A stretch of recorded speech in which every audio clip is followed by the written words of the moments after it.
Bismillahirrahmanirrahim.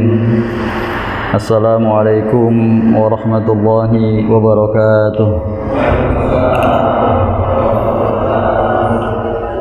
Alhamdulillahi rabbil alamin. Alladzi khalaqal mauta wal hayata liyabluwakum ayyukum ahsanu amala wa huwal azizul ghafur. Asyhadu an la ilaha illallah wahdahu la syarika lah wa asyhadu anna Muhammadan abduhu wa rasuluh. Allahumma fasalli wa sallim ala hadan nabiyil karim Muhammadin sallallahu alaihi wasallam wa ala alihi wa sahbihi ajma'in. Amma ba'du, hadirin yang dirahmati oleh Allah Subhanahu wa taala. Alhamdulillah, kita bersyukur kepada Allah Subhanahu wa taala, dan ini yang harus memang kita ucapkan dan kita lakukan, bersyukur.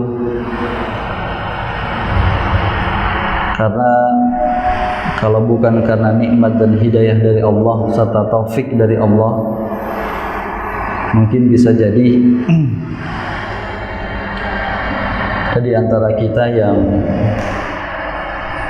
tidak bisa mengerjakan sholat secara berjamaah atau juga dibangunkan untuk sholat tahajud, dan kemudian juga digerakkan hati kita untuk mengikuti ta'lim pada pagi hari ini. Sehingga ketika kita bersyukur, selain mengucapkan Alhamdulillah, kita juga mengakui bahwa segala sesuatu yang kita lakukan dalam bentuk kebaikan sudah barang tentu pasti atas izin dan kehendak dari Allah Subhanahu wa taala. Dan kita berharap bahwa sebagaimana tafsiran para ulama, setiap kebaikan yang kita lakukan dan dalam hidayah dari Allah, maka kebaikan tersebut akan menyusul kebaikan-kebaikan yang lainnya. Jadi jazaul hasanah, balasan dari kebaikan adalah al-hasanah ba'daha, yaitu dia akan melakukan atau dimudahkan untuk melakukan kebaikan selanjutnya. Hadirin yang dirahmati oleh Allah Subhanahu wa taala, pagi hari ini kita melanjutkan setelah kita pembahasan dua hal yang menjadi sebab jalan pintas atau kemudian juga bisa kita katakan waktu itu akselerasi menuju surga. Sekali lagi bahwa kita ulang, kehidupan kita di dunia ini diberikan waktu yang sangat singkat oleh Allah Subhanahu wa taala, baik dari sisi umur atau kemudian juga karena ada faktor-faktor lainnya yang menjadikan seolah-olah diri kita ini singkat dalam hidup di dunia ini. Misalnya karena rasa malas yang timbul tenggelam, atau kemudian juga karena kondisi fisik dan kesehatan kita, sehingga kita memerlukan amal-amal yang amal tersebut akan menjadi pemberat timbangan kebaikan dan pahala kita. Kalau kita hanya beramal ibadah biasa-biasa saja, jangan-jangan timbangan pahala kita ini tidak lebih banyak dibanding dosa kita. Oleh karena itu pentingnya mengetahui amal-amal yang menjadi pemberat timbangan kebaikan kita di sisi Allah Subhanahu wa taala. Pertemuan yang lalu kita sudah bahas ada dua hal yang kita sudah sampaikan.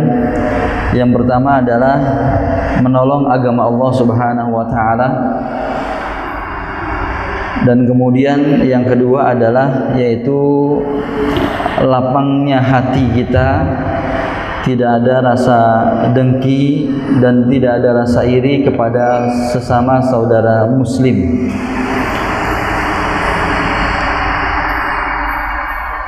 Jadi yang pertama, gemar dan suka membantu, termasuk juga membantu perjuangan agama Allah Subhanahu wa taala.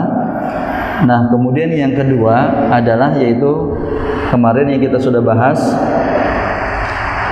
orang yang kelihatannya atau terlihat amal ibadahnya biasa-biasa saja, seperti yang diriwayatkan dari Abdullah bin Amr bin As, bahkan sholat tahajud juga tidak, baca Al-Quran juga biasa-biasa saja, tapi kemudian hatinya bersih, tidak ada setitik pun rasa tidak suka, tidak ada sedikit pun rasa membenci saudara muslim. Jadi ketika hati ini bersih, meskipun amal ibadahnya hanya sebatas ibadah yang wajib, bisa jadi itu menjadi sebab timbangan kebaikan yang luar biasa berat di sisi Allah Subhanahu wa taala. Nah, kita lanjutkan yang ketiga, hadirin yang dirahmati Allah Subhanahu wa taala. Sebelum sore, Pak ya? Oh, belum ya. Atau nanti di sore ya, udah agimon ini. Yang ketiga yaitu Rasulullah sallallahu alaihi wasallam bersabda, hadis riwayat Imam Tirmidzi, Ibnu Majah dan juga Imam Ahmad. Hadis ini sahih. Meskipun waktu itu kita sudah bahas tapi belum sempat kita jelaskan.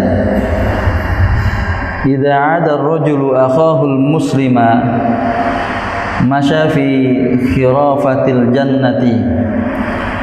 Jadi kalau seorang menjenguk saudaranya muslim yang sedang sakit, mungkin banyak sekarang ini, Pak, maka seakan-akan dia berjalan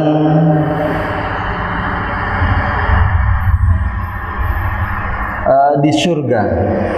Jadi fi khirafatil jannah, berjalan di surga, seakan-akan berjalan di surga sambil memetik buah-buahan, hatta yajlisa, sampai kemudian dia duduk.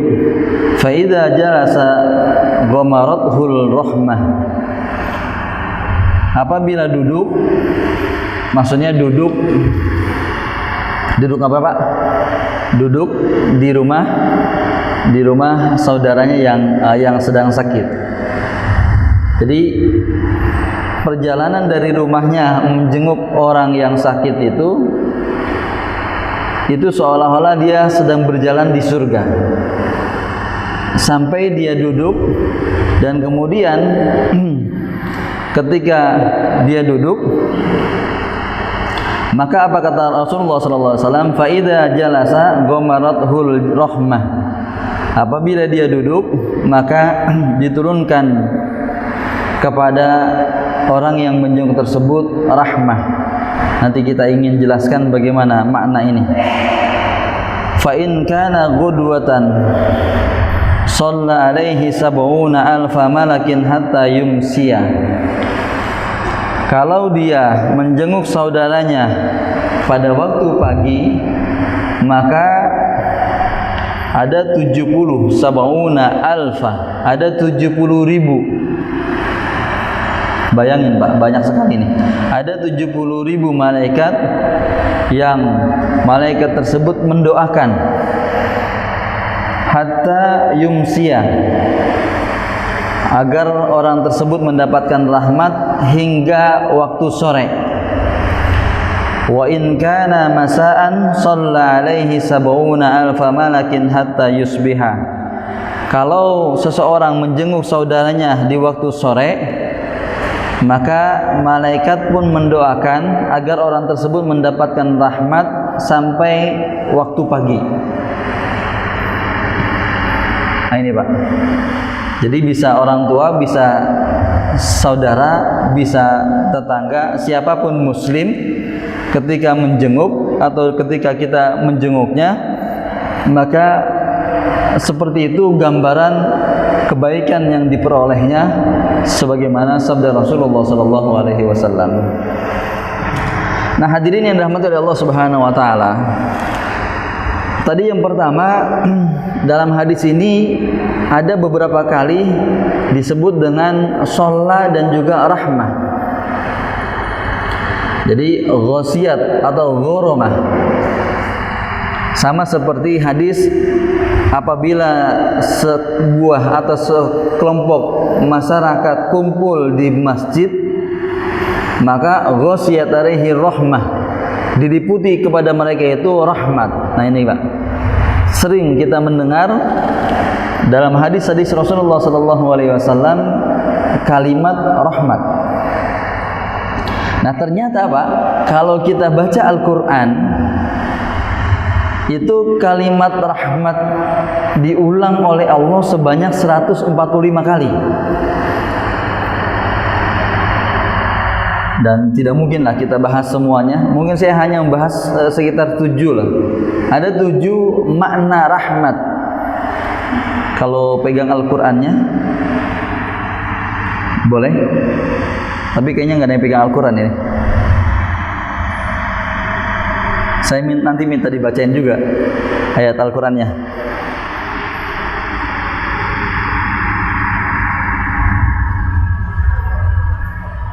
Bisa diambil mushaf Al-Qurannya, biar bisa dibagikan ke jamaah yang lainnya.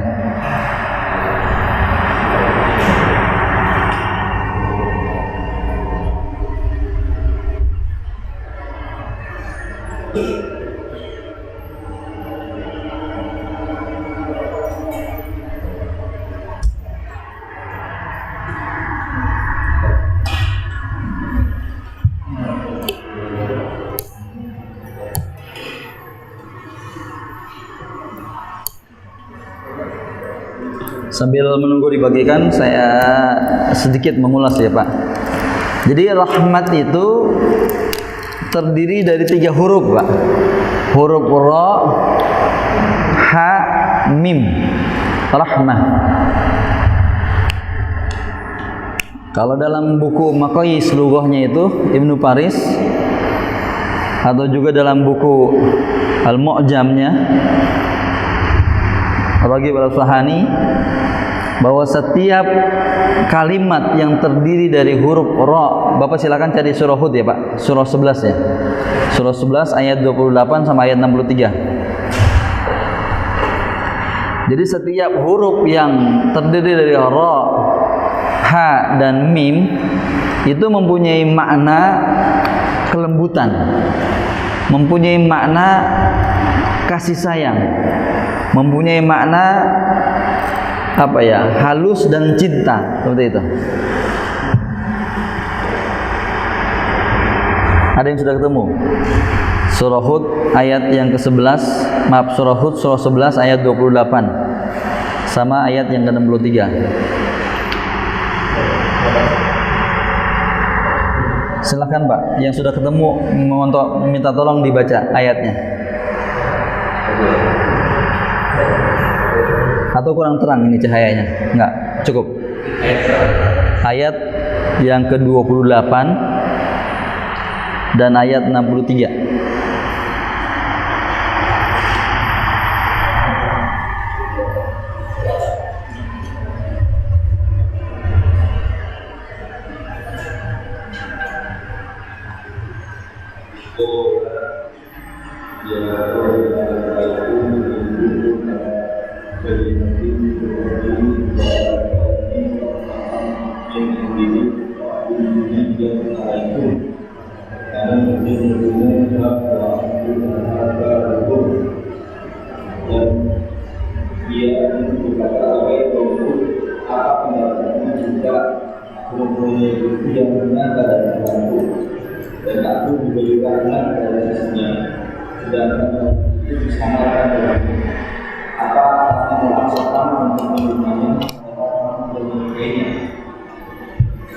Baik.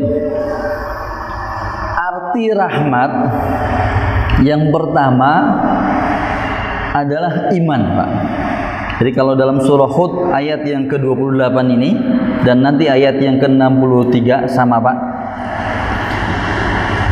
Sehingga bisa kita maknai bahwa orang yang duduk di majlis ilmu atau majelis zikir, orang yang menjenguk saudaranya, salah satunya bahwa Allah akan memberikan rahmat kepadanya dari 145 kali diulang oleh Allah dalam Al-Quran. Maka salah satu makna rahmat adalah iman. Sehingga bisa kita maknai ketika kita selalu berbuat kebaikan, diantaranya adalah dengan menjenguk saudara kita, maka kita berharap mudah-mudahan semakin dikuatkan keimanan kita kepada Allah Subhanahu wa taala. Semakin ditambah keyakinan kita, semakin dikuatkan kepercayaan kita, akidah kita terhadap hal-hal yang memang berhubungan dengan kehidupan akhirat. Seperti itu.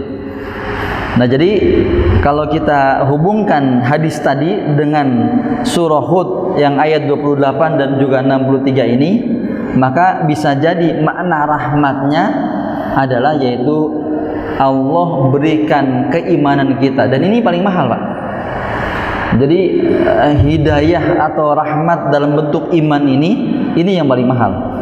Masya Allah, luar biasa. Coba bayangin kalau seandainya kita nggak punya rahmat iman dari Allah, atau kalau kita tidak diberikan rahmat iman dari Allah, apa yang terjadi, Pak, dengan kehidupan kita? Jadinya apa kita? Bahkan ayat Al-Quran dan hadis-hadis Nabi pun mengatakan bahwa kita tidak lebih mulia dari binatang manakala kita tidak mempunyai iman. Sehingga keimanan inilah yang menjadikan diri kita mulia, meskipun dalam bentuk fisik, dalam bentuk mungkin keturunan, atau juga dalam bentuk apapun kondisi kita tidak lebih baik atau tidak lebih bagus atau lebih ganteng atau tidak lebih cantik misalnya dari orang-orang yang tidak beriman. Tetapi sesungguhnya di mata Allah yang paling penting adalah keimanan kita. Ya, hadisnya pun jelas. Kita pernah membaca, kita pernah mendengar misalnya bahwa Allah tidak melihat, memperhatikan bentuk fisik kita, harta kekayaan kita, tetapi yang Allah lihat adalah keimanan dan amal ibadah kita. Seperti itu. Ini yang pertama. Kemudian yang kedua, coba lihat Bapak surah yang ketiga, Pak. Surah ketiga, surah Ali Imran ayat 107.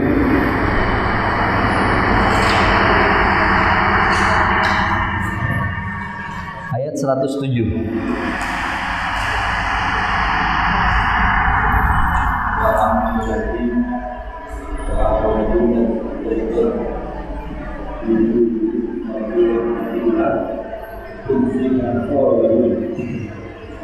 Dan apapun orang yang berpikir bersedih, mereka berada dalam Allah juga mencatatkan dalamnya. Iya. Wa ammal ladzina biyaddat wujuhuhum fa fi rahmatillah hum fiha khalidun. Seseorang kekal di dalamnya. Berarti kalau kekal di dalamnya menunjukkan tempat atau bukan, Pak? Menunjukkan tempat atau bukan, Pak? Menunjukkan tempat atau bukan? Tempat. Jadi ayat sebelumnya itu, adapun orang-orang yang mukanya tidak bercahaya karena banyak dosa atau kufur, wamal ladzina aswaddat wujuhum, adapun orang yang hitam dalam artian bahwa mereka tidak punya cahaya keimanan dan ketakwaan kepada Allah, mereka berada di neraka. Nah, berarti kalimat rahmat di sini maknanya apa, Pak? Apa maknanya, Pak? Lawan neraka? Surga. Jadi tidak ada tempat lain bahwa kita akan menuju tempat yang Allah janjikan, namanya surga. Sehingga bisa kita maknai, kalau yang pertama tadi makna rahmat adalah iman dari Allah, makna rahmat yang kedua adalah apa? Surga. Nah, artinya bahwa bisa jadi orang yang senantiasa berbuat baik, diantaranya menjenguk saudaranya yang sakit, dia termasuk orang yang akan mendapatkan surga dari Allah Subhanahu wa taala. Jadi kalau pertama tadi akan dikuatkan imannya, ya maka yang kedua dia termasuk orang yang akan mendapatkan surga dari Allah Subhanahu wa taala. Nah, ini sesuai dengan hadis Rasulullah sallallahu alaihi wasallam bahwa sesungguhnya kita masuk surga atas rahmat dari Allah Subhanahu wa taala. Jadi surga itu adalah rahmat dari Allah. Surga itu termasuk rahmat atau juga pemberian dari Allah Subhanahu wa taala. Kalau mau menguatkan lagi, coba lihat surah yang selanjutnya, Pak. Surah yang keempatnya. Tadi surah yang ketiga, yaitu surah Al-Imran. Sekarang surah An-Nisa-nya. Bapak buka ayat yang ke-175 coba. 175.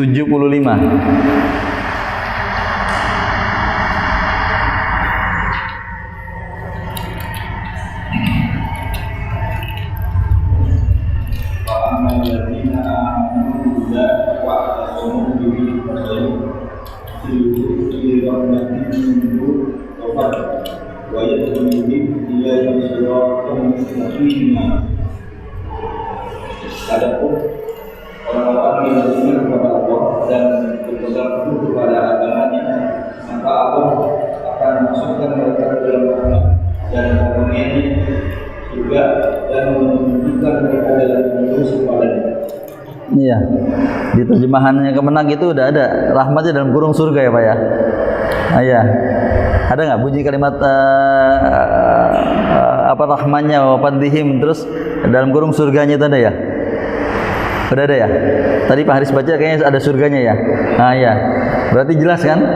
Jadi makna rahmat yang kedua apa namanya, selain surah Al-Imran, surah ketiga, surah An-Nisa, kemudian juga surah Al-Jasiyah, surah Al-Baqarah, surah Al-Ankabut, itu kalau kita baca dalam mu'jam, saya kumpulkan dalam mu'jam itu maknanya yaitu surga dari Allah Subhanahu wa taala. Mungkin dua ayat itu untuk menguatkan kita ya Pak, dua ayat menguatkan kita. Kemudian yang ketiga, Bapak silahkan buka surah yang ke-17 Al-Isra ayat yang ke-82.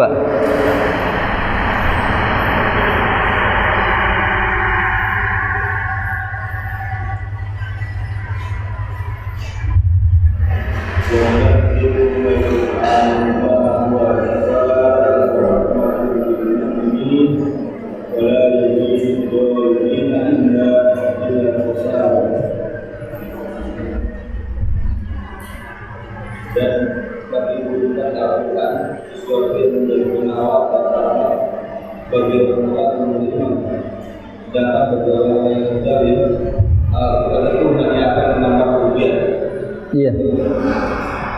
Nah, jadi yang ketiga makna rahmat. Jadi makna rahmat adalah yaitu Al-Qur'an. Kalau kita ingin senantiasa mendapati rahmat, ya dekati rahmat tersebut, Al-Qur'an itu gitu. Nah, mana buktinya? Buktinya ini, Pak. Surah 17 ayat 82, "Wa nunazzilu minal Qur'ani ma huwa syifaa'un wa rahmah." Jadi Al-Qur'an itu adalah sebagai obat, sebagai penawar, sebagai penyembuh kata Allah dari sakit, apakah sakit fisik atau juga sakit batin ya, Pak. Saya pernah menyaksikan itu, Pak. Nanti kalau Bapak bisa lihat, ada sebuah program yang pernah ditawarkan oleh ikhwah ya. Ada sebuah program yang ditawarkan oleh ikhwah, dia semacam apa sih namanya? Motivator ya, semacam motivator. Mungkin nanti bisa dilihat. Ada program namanya Garputala kalau tidak salah. Jadi ada Garputala, dan kemudian ada teman di kantor yang dia pernah saudaranya masuk ke asrama apa di Jakarta itu tempat penampungan Wisma Atlet ya, pernah masuk ke Wisma Atlet itu. Nah kemudian ada juga yang maksudnya karena COVID Pak, karena COVID. Kemudian juga ada yang pernah mengalami penyakit kanker atau apa seperti itu, bercerita, bertestimoni, dan kemudian mengakui bahwa salah satu yang menjadi ketenangan dan kemudian juga menjadi proses cepatnya sembuh dari penyakit-penyakit itu adalah ketika dia membaca Jadi Quran itu kan qara'a, membaca dan mendengarkan. Jadi Quran itu memang kita dengar gitu, bacaan yang kita dengar. Makanya kalau baca Quran itu baiknya jangan cuma sekedar hati kita atau mulut kita yang tanpa ada suara, baiknya juga kita agak kencang sedikit sehingga telinga kita bisa mendengarnya seperti itu. Nah, jadi sesungguhnya banyaklah kalau Bapak cari informasi pengakuan atau testimoni orang-orang yang bisa sembuh karena mukjizat dari Al-Qur'an ketika dia membaca dan meyakini Al-Qur'an seperti itu. Dan ini juga dinyatakan langsung oleh Allah Subhanahu wa taala, "Wa nunazzil minal Qur'ani ma huwa syifaa'un wa rahmah." Al-Qur'an Allah turunkan sebagai rahmat dan juga sebagai penyembuh. Apapun itu, Pak. Kegalauan atau apapun lah. Entah penyakit fisik atau juga penyakit rohani, yakin bahwa ini adalah perkataan dari Allah. Bahwa ini adalah firman Allah, Allah yang menyatakan, dan naudzubillah tidak mungkin Allah itu bohong seperti itu. Jadi yang ketiga makna rahmat di sini adalah Al-Qur'an. Itu sama bisa Bapak lihat juga dalam surah Yunus, surah yang ke-10 ayat yang ke-58 dan juga surah Yusuf ayat yang ke-11. Lanjut. Kita lihat Bapak surah yang ke-21. 21 ayat 107. Apa makna rahmat itu?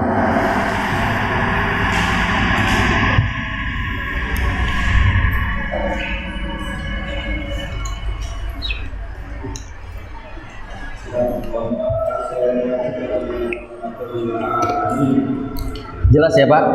Nah, sekarang musim Maulid ini. Ayat ini sering dibaca ini. Dan bulan Maulid. Sekarang bulan apa Pak? Rabiul Awal.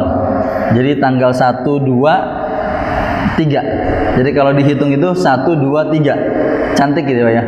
1, 2, 3. Tanggal 12 bulan 3. Lahirnya tanggal 12 bulan 3, wafatnya Rasulullah SAW. Nah, yang keempat, makna rahmat adalah bahwa alhamdulillah kita sebagai pengikutnya.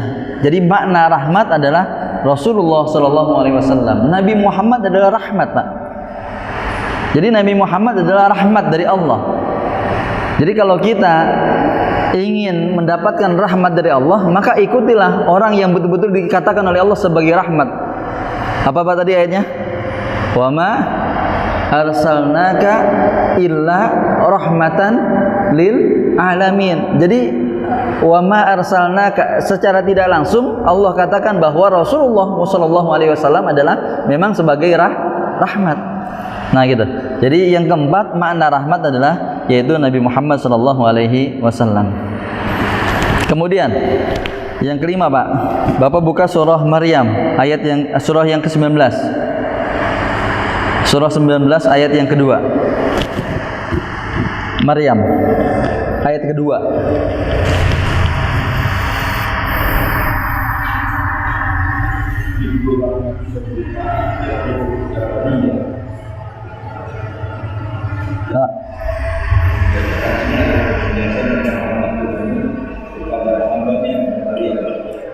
Iya, tambah satu lagi Pak. Surah yang ke-18. 18 ayat 65. Ayat 65.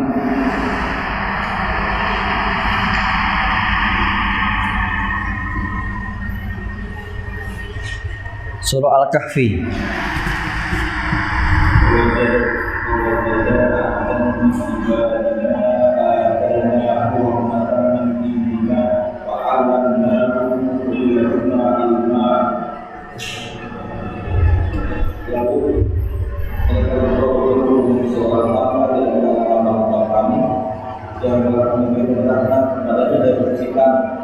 Dan yang telah kami ajarkan ilmu kepadanya dari sisi kami. Iya. Nah, dari dua ayat ini maka bisa kita simpulkan, Pak, makna rahmat di sini adalah nikmat. Kalau yang pertama tadi siapa? Nabi apa? Siapa? Maaf. Tentang siapa? Yang surah Hud, Pak. Maaf, yang surah Maryam. Yang surah Maryam tadi tentang siapa? Hah? Tentang Maryam.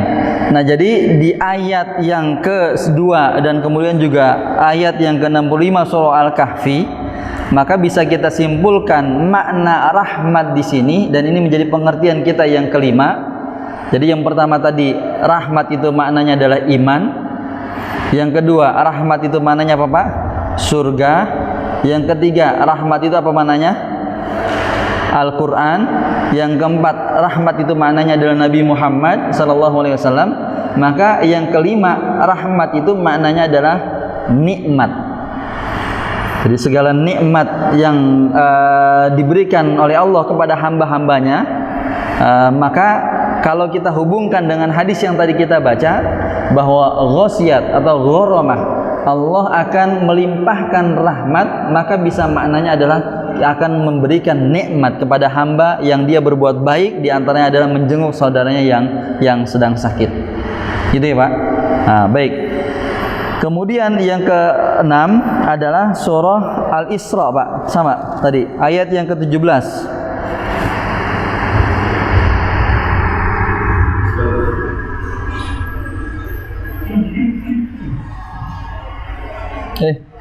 Ya, surah Al-Isra ya. Tadi ayat 82, kalau ini ayat yang ke-17. Maaf, surah 17. Maaf, salah. Surah 17 ayat yang ke 100 ya, Pak. Ayat 100 coba buka.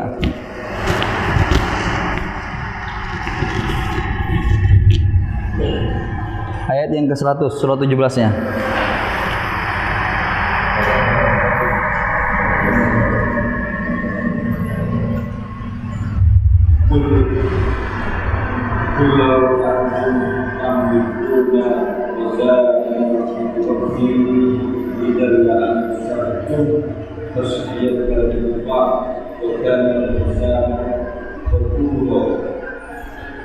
Katakanlah, sekiranya kamu menguasai perbendaharaan itu, niscaya perbendaharaan itu kamu tahan, karena takut mengerjakan, dan manusia itu memang sangat tinggi.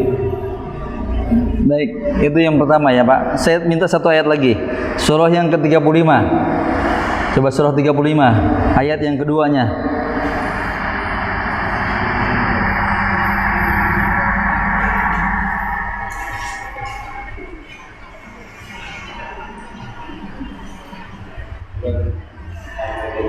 Surah Fatir ayat 2. Surah Fatir surah 35 ayat yang kedua.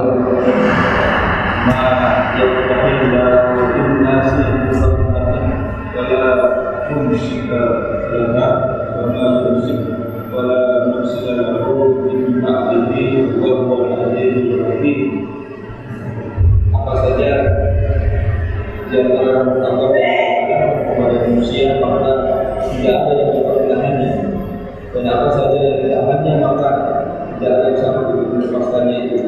Dan dia yang Maha Perkasa, Maha Bijaksana. Iya. Apa saja yang dibukakan rahmat. Nah, sehingga kita bisa ambil kesimpulan makna rahmat di sini. Yang keberapa, Pak, tadi? Yang keenam, makna rahmat di sini adalah yaitu rizki. Jadi rahmat yang yang keenam maknanya adalah yaitu yang keenam atau berapa? Tadi yang pertama apa? Surga. Yang ketiga, yang kedua adalah yang pertama iman, kedua surga, yang ketiga Al-Quran, yang keempat adalah Nabi Muhammad, yang kelima adalah nikmat, yang keenam adalah yaitu rizki. Tadi, Pak. Jadi kalau surah apa tadi? Surah Isra ya. Surah Al-Isra ayat yang ke-100. Katakanlah jika kalian memiliki khazainu rahmati, memiliki simpanan rizki Tuhanmu. Memiliki khazainu rahmati Rabbi, memiliki simpanan rizki Tuhanku. Nah itu.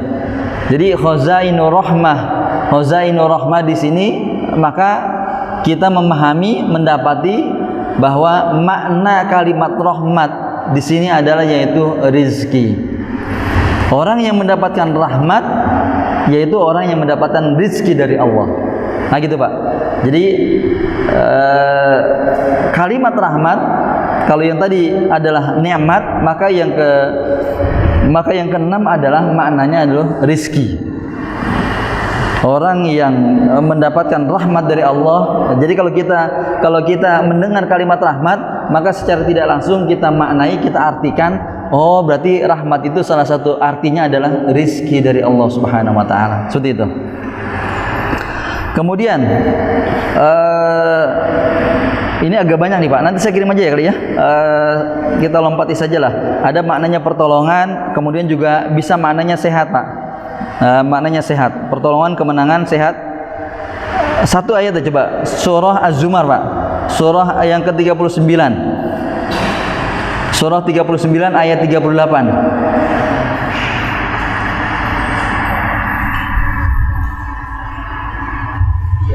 Iya, ayat 38.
Iya.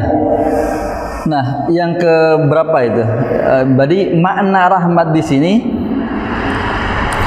Jadi yang ke-8 makna rahmat, atau yang ke berapa tuh? Ke-7 ya. Makna rahmat yang ke-7 adalah yaitu hal hunna mumsikatu durri.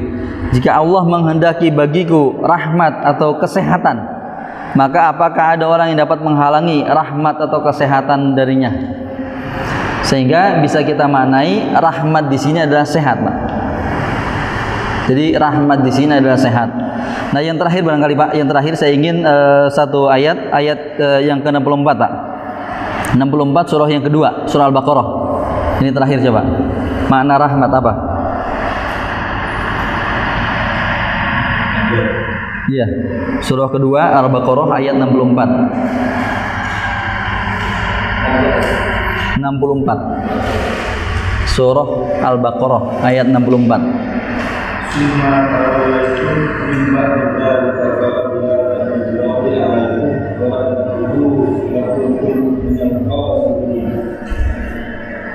Kemudian setelah itu kami berkali, maka saya lakukan kami aku dan rahmatnya kepadamu, pasti akan sekolah lebih.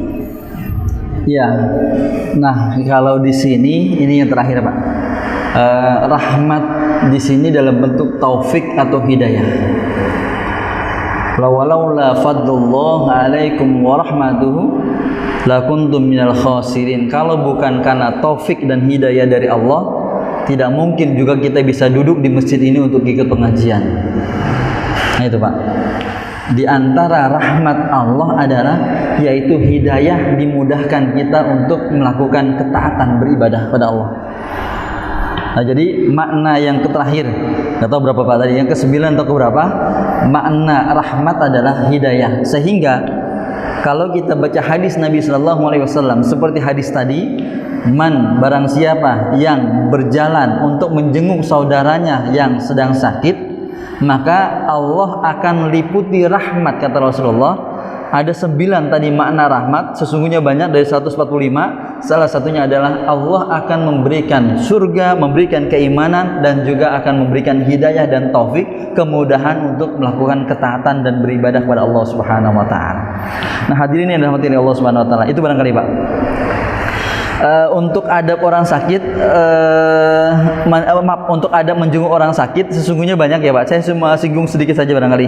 Yang pertama, kalau menjenguk orang sakit itu adabnya sebagaimana hadis Nabi Shallallahu Alaihi Wasallam menenangkan. Ini saya baca, anna Rasulullah Shallallahu Alaihi Wasallam dakhala ala a'rabi ya'udu lahu faqala la ba'sa tahurun insyaallah. Hadisnya bahwa Rasulullah SAW datang menjenguk orang Baduy yang sedang sakit, kemudian Rasulullah mengatakan la ba'sa tahurun insyaallah, enggak apa-apa, insyaallah nanti cepat sembuh. Qala qultu tahuran, jadi kata sahabat Abdullah bin Abbas mengatakan, bagaimana sembuh? Panasnya gini kan. Tahurun kalla bal hiya humurun, bal hiya huma tafurun au tasurun ala sayhin kabirin taziruhul kubur. Kata Abdullah bin Abbas, bagaimana mau sembuh, ini panasnya panas banget ini. Orang ini panasnya seperti air yang menggolak, air yang bergojolak. Apa ya Pak? Kalau matang itu apa bunyinya? Iya, air yang mendidih, air yang mendidih yang dialami oleh orang yang tua yang dikit lagi masuk kubur. Apa kata Rasulullah? Qala Nabi sallallahu alaihi wasallam, fana'am idan. Jadi kata Rasulullah, fana'am idan. Iya, benar, kalau gitu maksudnya benar, dia akan menghapuskan dosa. Maksudnya sakitnya, panasnya tubuhnya itu seperti air yang mendidih, itu akan membersihkan dan menghapuskan dosa. Jadi yang pertama, adab bagi kita menjenguk orang yang sakit, kasih kabar gembira Pak kepada orang yang sakit itu. Di antaranya kalau sakit itu adalah menggugurkan dan menghapuskan dosa-dosa dan kesalahan kalau kita sabar. Nah, itu ya Pak ya.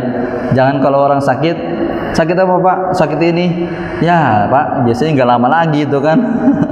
Kemarin ada tetangga, ada teman saya yang sakit begini, tapi nggak sembuh-sembuh juga. Nah, jangan dikasih begitu itu.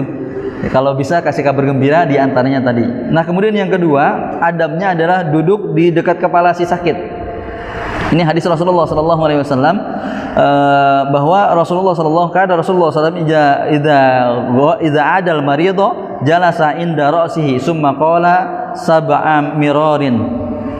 Rasulullah Sallallahu Alaihi Wasallam apabila menjenguk orang sakit, dia duduk posisi dekat kepala orang yang sakit, kemudian berucap sebanyak 7 kali, as'alallaha al-azima rabbal arsyil azim ayyashfika. Jadi saya mohon kepada Allah, Tuhan yang Maha Agung, semoga Allah menyembuhkan Anda dan menyembuhkan dan menyehatkan Anda seperti sedia kala. Seperti itu. Jadi yang kedua, duduk di dekat kepalanya orang yang sakit. Nah, yang ketiga adalah yaitu apa Pak?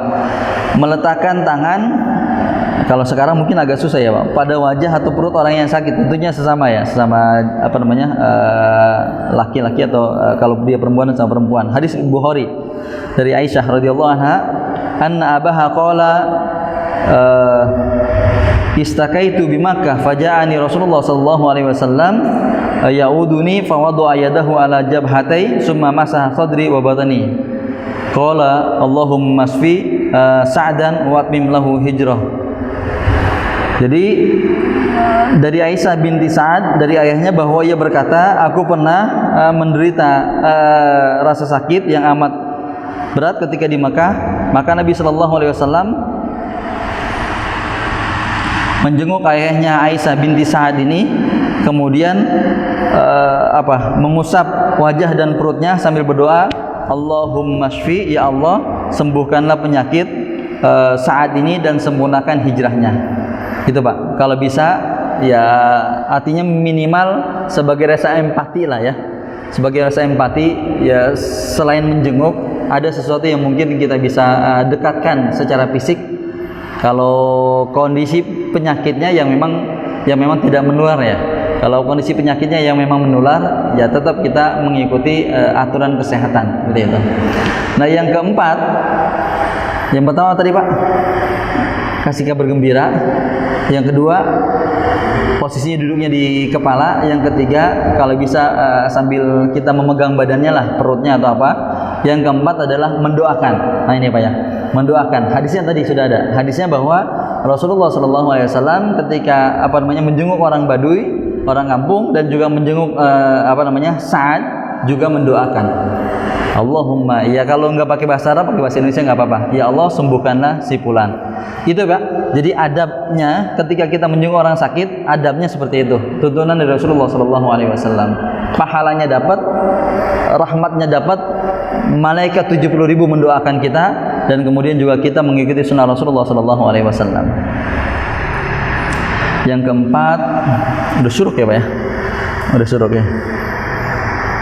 Yang keempat, membantu miskin dan duafa. Ini ada surah Mudatsir, kemudian juga sholat 5 waktu berjamaah. Nih Pak, man masya ila sholatin maktubatin fil jamaah fahiya kahajjatin. Orang yang melaksanakan sholat berjamaah, maka dia sama juga melaksanakan ibadah haji. 5, 6, 7, kayaknya udah syuruk nanti ya. Nanti pertemuan selanjutnya lah. Boleh nggak gitu? Kayaknya udah syuruk. Menghadiri majlis ilmu, pahalanya luar biasa. Kemudian juga dan lain sebagainya. Nanti saya share ke Pak Dedi dan mungkin nanti bisa dibagikan ke jamaah. Insya Allah nanti mungkin kita diingatkan, tolong diingatkan. Saya berharap dan saya berpikir bisa 7 hal. Kemarin sudah 2, tambah ini 1. Sesungguhnya pengennya sampai 7, tapi mungkin waktunya tidak cukup ya. Insya Allah nanti kita teruskan, mudah-mudahan bisa kita selesaikan. Tapi yang paling penting adalah tadi, yang paling penting adalah kita amalkan.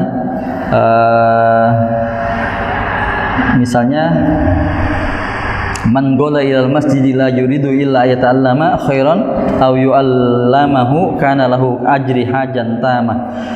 Barang siapa yang duduk dan pergi ke masjid tidak ada lain niatnya untuk menuntut ilmu atau mengajarkan ilmu Pak, guru TPA atau ngaji ini Pak seperti kita, apa kata Rasulullah? Kana lahu ka ajri hajan, maka dia sama juga mendapatkan pahala haji taman, sempurna hajinya. Besar ya Pak, duduk di majelis ilmu seperti sekarang ini pahalanya besar. Dan Syekh Albani mengatakan hadis ini adalah hadis yang hasan sahih. Artinya hasan sahih bisa digunakan sebagai dalil untuk kita melakukan amal ibadah itu, duduk di majelis ilmu seperti ini. Nah, insya Allah nanti mungkin lebih lanjut penjelasannya bagaimana. Tapi yang paling penting adalah niat di majelis ilmu untuk mendapatkan kebaikan dan untuk menjadi lebih baik kita beribadah dan taat kepada Allah Subhanahu wa taala. Jangan sampai duduk di majelis ilmu tapi niatnya kemudian untuk mencari kekurangan orang lain itu. Jadi pulang atau keluar dari majelis ilmu malah mencela atau juga malah menghina saudara muslim seperti itu. Ini barangkali hadirin yang dirahmati Allah Subhanahu wa taala. Kalau ada pertanyaan, boleh Pak, silahkan. Kalau tidak ada, kita cukupkan sampai di sini. Insya Allah nanti materi yang keempat ya. Dan selanjutnya kita akan bahas di pertemuan selanjutnya. Insya Allah mudah-mudahan diberikan kesehatan dan panjang umur kita semuanya. Dan kemudian juga yang paling penting tadi, rahmat dalam bentuk hidayah dan taufik, ketaatan kepada Allah Subhanahu wa taala. Cukup ya.